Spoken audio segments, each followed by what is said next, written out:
Effie's sister. And that's my grandmother, Mawmaw Margie. Now, Mawmaw Margie was quite a character.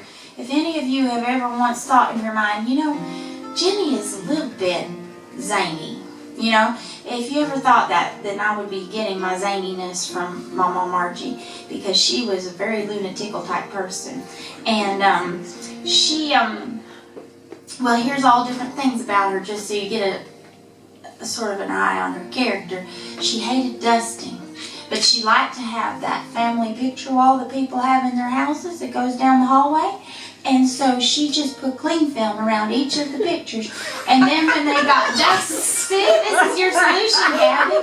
And yeah, and then she would just take the cling film off once it got too dusty and put fresh cling film on. And therefore, everything was always crystalline and perfect. I love that. Allie, you just go home and do that. I mean, cling film is cheap. So anyway, and she loved carpet, but she hated the hoover, as you call it. We call it the vacuum. She hated the sound of the vacuum. She found it highly irritating.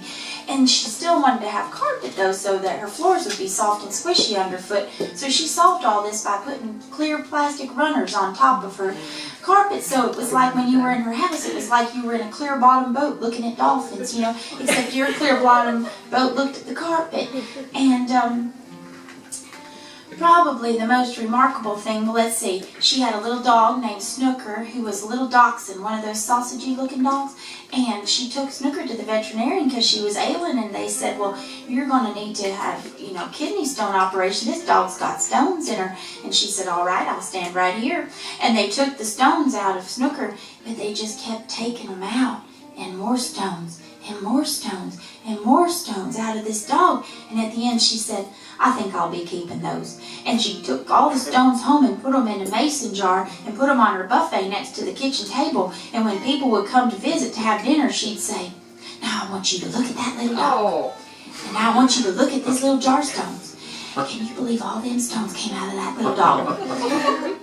And people have to be eating looking at these stones that came out of the dog.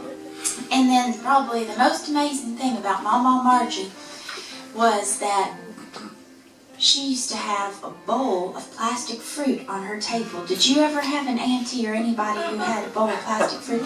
And yeah, well, it's a good thing because it teaches you lots of life lessons if you have one. For instance, I always liked the grapes because they were the only piece of fruit that was squishy. And so I used to pull the little grapes off of the plastic stem. And then I would always forget how hard they were to get back on the plastic stem. So I would just put them in my pocket and turn the grapes over, but that only worked so many times before it was noticed that I had been denuding the grapes. So, but, you know, it had all the normal things like apples and pears and bananas. And we'd be sitting there having a bologna cheese sandwich on white bread with Mawmaw Margie at the table, and the bowl of plastic fruit would be in the middle of the table, and all of a sudden Mawmaw Margie would go, pring, pring, pring. And she'd pick up the banana and she'd go, hello? Uh-huh. Oh, yes. And then she'd hand the phone to me or my sister and she'd go, honey, it's Charlie and it's for you. And it was always Charlie. Charlie always called on the banana phone, and then we'd sit there with the banana phone and go, she didn't. Oh, really? Oh, I've got to go, Charlie. And then we'd hang up. And that's how the banana phone worked. And you see, the thing is, you know how there are door-to-door people who come around to your door and they're selling something, or they might be religious peoples or things like that. And at home we have the Mormons, and the Mormons come to your door. And everybody, when they see anybody coming to the door in the United States, this is their reaction. You know, and they hope that then nobody saw their shadow in the window. And so Mawmaw Margie was just the opposite. She'd see the Mormons coming down the street, and she'd open her door and go, "Hi!" And she'd have them in. And when she died, she had 20 books of Mormon. And this was not because she was religious. The only thing I could figure was that they just kept coming back because they kept talking to Charlie on the banana phone, trying to understand what religion she sort of subscribed to, you know. And so There you go. Now, here are some fun facts about this song. One is that Mawmaw Margie's favorite singer of all was Mr. Gentleman Jim Reeves. So we've got lots of his songs referenced in the chorus of this song, so you can look for him like a scavenger hunt. And then he died in a plane crash, and it's very nice because in the song he helps Mawmaw Margie get over her fear of flying, which was a fear that she had in real life. She never would fly on an airplane, go in an escalator, or an elevator. So she just believed in being on the ground. And she didn't like anything that had a second floor either. And then Marilyn Monroe comes into the song as well, because about 15 years ago they had an auction of Marilyn Monroe's personal property at Christie's in New York, and I got the catalog for it because I'm addicted to Marilyn Monroe. And wouldn't you know, one of the items that they auctioned was a bowl of plastic fruit. So somebody has that, and they're speaking to Charlie on the banana phone right now. If Charlie thinks that they're worthy, he'll call them. So, and I often wonder if he ever called Marilyn Monroe. We'll never know. So, this is Mawmaw Margie's song, and it's called Mawmaw Margie in Heaven. I got a call on the banana phone. It was Mawmaw Margie in heaven, telling me things are just fine.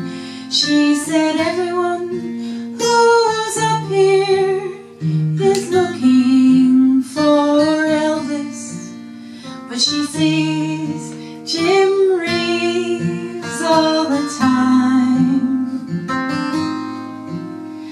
Sometimes they go for a picnic and talk about baseball and about her fear of flying. He said, if I can, then you can. And he took her by the hand, and they stepped out into the sky. She said, welcome to my world. What a long, hard road it's been.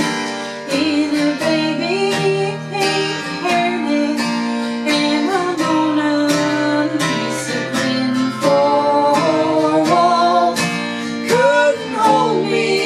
Girl, it's just like the Mormons told me. Up here in heaven, it's Hollywood weather, and I'll never be on the blue side of lonesome again.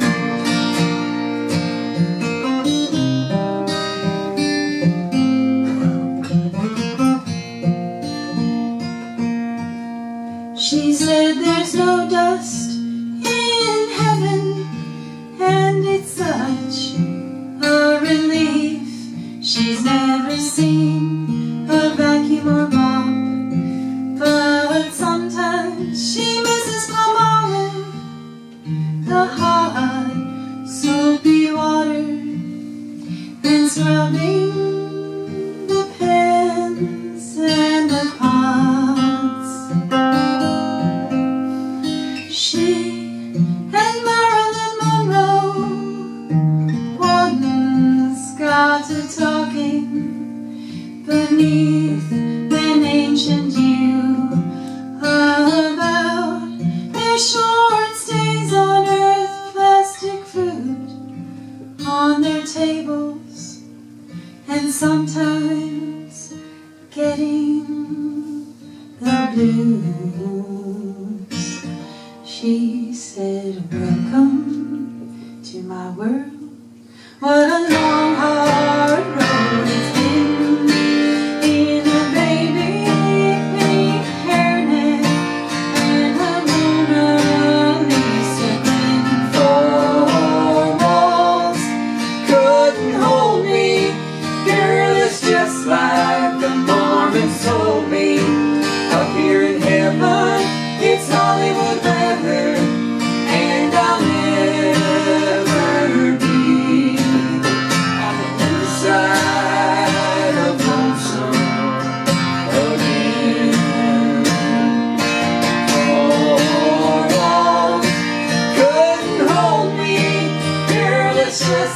back, you're more than